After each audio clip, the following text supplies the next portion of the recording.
Hey guys, happy Father's Day. Long time no talk, no video, no anything from me. But I have been alive. I've been active on like Twitter and stuff. I've been playing Tekken. I hit God of Destruction. That's been fun. Um, but this has never been a video I wanted to make, but I always thought the day would come where I do want to be vulnerable. And I guess life has a way of just pushing me to do things, and after procrastinating posting for so long, after procrastinating posting for so long and wanting to improve, wanting to get a job, get back into school, and deal with the massive amount of family issues that I have always had, I just didn't feel like I could post. I felt like there was always something else to do, something I should be doing, or I don't know. I didn't have the time to think about posting. I didn't have the time to think about anything else other than surviving. And that is what my life has always been like. It is a very common symptom of PTSD to kind of be in that like survival mode. But mine is a constant war in my daily life where I'm preparing myself for things that happened in the past and doing anything I can to protect myself so that it doesn't happen again. And it's really hard to convince yourself that you're safe in your own home when your own father sexually assaulted you for 4 years.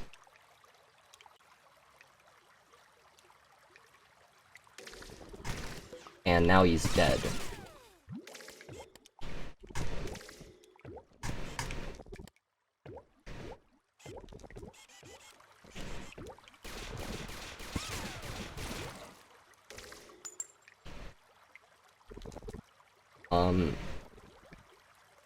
I know that putting this out on the internet is potentially something that can backfire, but I've always been a very vulnerable, open, and honest person, and I knew that someday I would want to come out with this, but considering it's been about 8 months since he died, you know, there's no right time.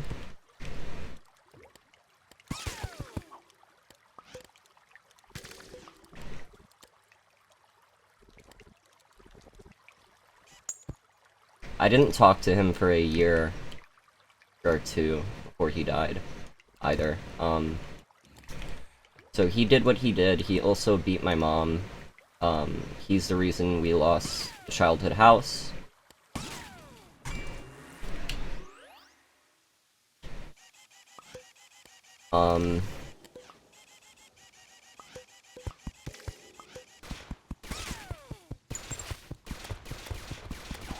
But then the difficult part is that he started doing the things he did to me when I was about 6, right? It started from the ages of 6 and ended when I was about 10. And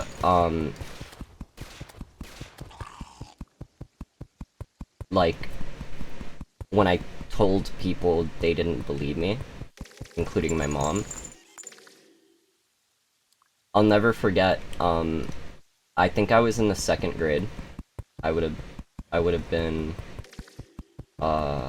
7, I think, and I was like 7 going on 8 maybe, and I remember my dad was like, he was shameless, would like disguise it as like play fighting on the couch, before like starting to touch me. And there was this one time where my mom and my sister is 16 years older than me, by the way, different fathers. My sister's dad is still alive, but like my sister's dad and my mom, they divorced like a while ago, and then years later, my sister lived with my mom and my dad. So that was her stepdad, basically, like, and we all lived in the same house. Me, my brother, my sister, and my brother and my sister have the same dad. And like I said, he is still alive. Mine is not. And back to the story. My mom and my sister were in the kitchen, and we were in the living room. So they didn't see anything, and the TV was on. So he was just doing his play fighting thing or whatever, and started to do his thing. And I looked at him and I said, "What? Do you want me to be a faggot?" And then, as a 7-year-old, I got in trouble for saying the word faggot instead of my dad getting in trouble for touching me because they didn't believe me. And then there was this one time where I was in the 3rd or 4th grade, so I was 8 or 9, and I just found out what the word molestation means, like being molested. And I came home from school and I asked my mom, like, "Do you know what that means?" And she said, "Yeah, why?" And I said, "I think that happened to me." And I remember the look of horror on her face. Because, and like, I know anyone would feel anger over not being believed and stuff, but you also have to remember that she was not only my mother, but also his wife at the time, even though, so around the age of like 8 to 10 was when they started to really go on the brink, and then divorce when I was 10, like fully. But, the look of horror on her face, like, that guy just years prior, I think when I was 4, I only hear stories about it because I was too young to really remember. But when I was 4, the cops were called and arrested my dad for the night because he was literally hitting my mom. My mom had bruises, and everyone in my family backs her up and remembers it. So that same guy, you're now being told by your child that he did even more to your kid. Not only that, but I definitely was not supposed to hear this conversation. But it was in the same house, the childhood house, that I overheard my mom and at the time my aunt was staying from Trinidad, and they were just talking about stuff, and I think they were drinking, but it was like 8 or something, at night, because she would have gotten home from work at 5. She always gets home from work at 5, and then my aunt was over, so it would have been around that time. And I guess they didn't think that I was close. Maybe they thought I was in my room because it was a family house. Like, we had an upstairs. They maybe thought I was in my room or something, but I came down for a snack or something, or to watch TV because the TV was in the living room. I was 10. I only had a like the family computer in my room that my brother would use and whatever. So I just wasn't in my room a whole lot as a kid, and I overheard a conversation between my aunt and my mom where my mom basically said that the night that I was like pretty much conceived, she was trying to push him off because she didn't want it.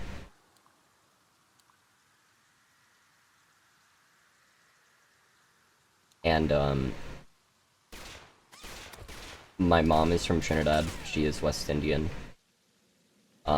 Mental health does not really exist to her, right? Very religious. So, the idea of marital rape is probably very unfamiliar to not only her, but also my aunt.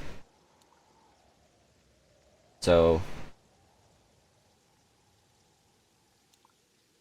me being a rape baby, pretty much. And then my father doing the same thing to me. And then drinking himself to death.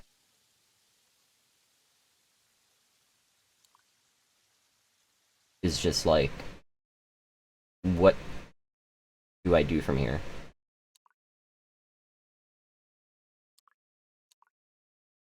I don't... I fight for my existence every single day.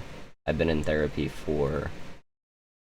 ever since I was 18, I literally got myself into therapy because my mom was convinced that, I would never be able to get a job, if I got into therapy at 16, because the jobs would see that I'm in therapy and they'll think that I'm, like, cuckoo crazy, you know what I mean? Like, she genuinely did not let me get into therapy because of that, even though, like, I've been diagnosed with PTSD, I have night terrors, every day is a fight. Not only for survival, but for justification to exist. And I'm just fucking tired. I've been tired. And PTSD anniversaries are a real thing.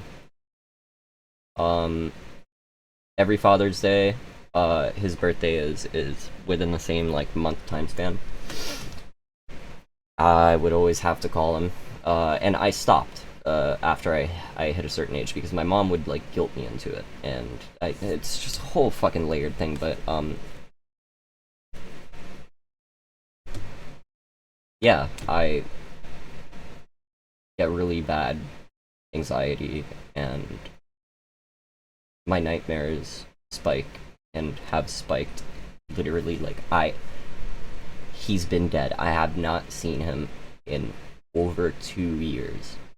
I have not spoken to him in close to 2 years. He's been dead for months, and all of these dreams are so vivid, and he is there. Because my mind is trying to protect myself and prevent anything from ever happening ever again. And I want this shit to fucking stop.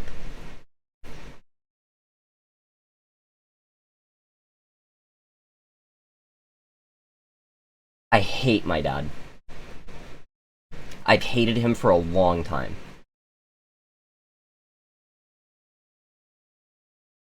When my mom divorced him and he moved, back with his, like, parents, it was only me living with my mom from the age of 11 to now.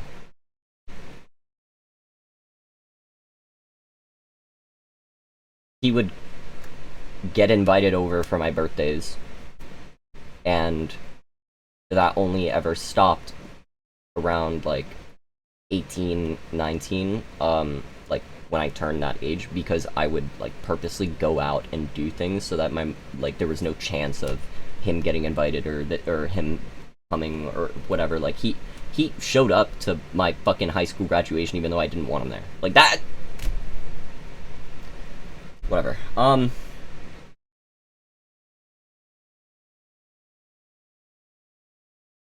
Yeah.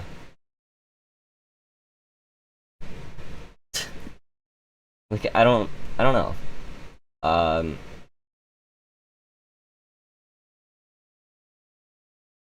I am still here on this earth. I'm still alive, and I'm still trying. But I do just want it to just come to a stop sometimes. But after real death has occurred in my life, when I was at work walking dogs, I got a phone call from the doctor because I am his next of kin. Middle of the day. Happened 8 months ago. I was at work, and the doctor calls me saying that, basically he's on life support. Do they want me to pull the plug? And I'm like, what? But so what happened was he's been an alcoholic ever since I was born, pretty much, but it progressively got worse. The sexual assaults on me started happening, and then obviously it got a whole lot worse when he moved back in with his parents after he divorced with my mom when I was 11. So, it just kept getting downhill, never got better.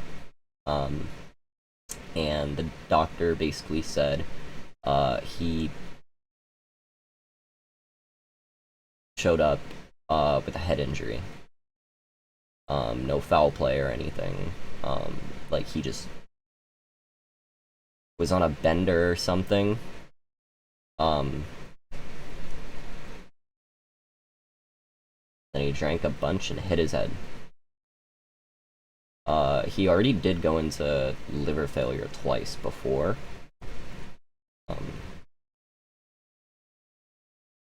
And this is like years before, so this is like his third time in the hospital, but this time it's because of a head injury, and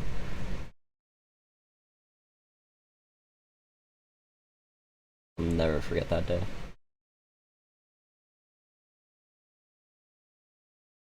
Never, like, I didn't talk to him for years. Not years, like literally coming up on a year and a half at that point.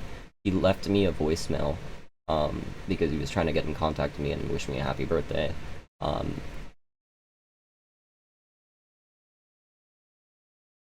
he was like, call me back. And then, he texted me. He never texts. I think it's like my first text from him, actually. He said, like, why is there a problem?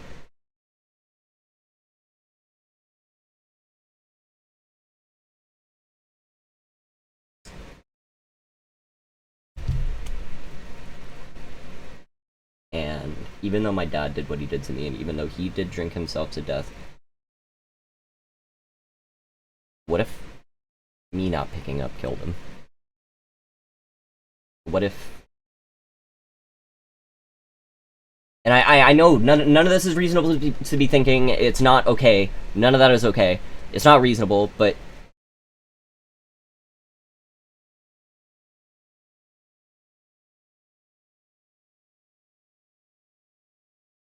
It's a very fucking complex thing. Because yes, he was an awful fucking person, but like, what? My dad's dead.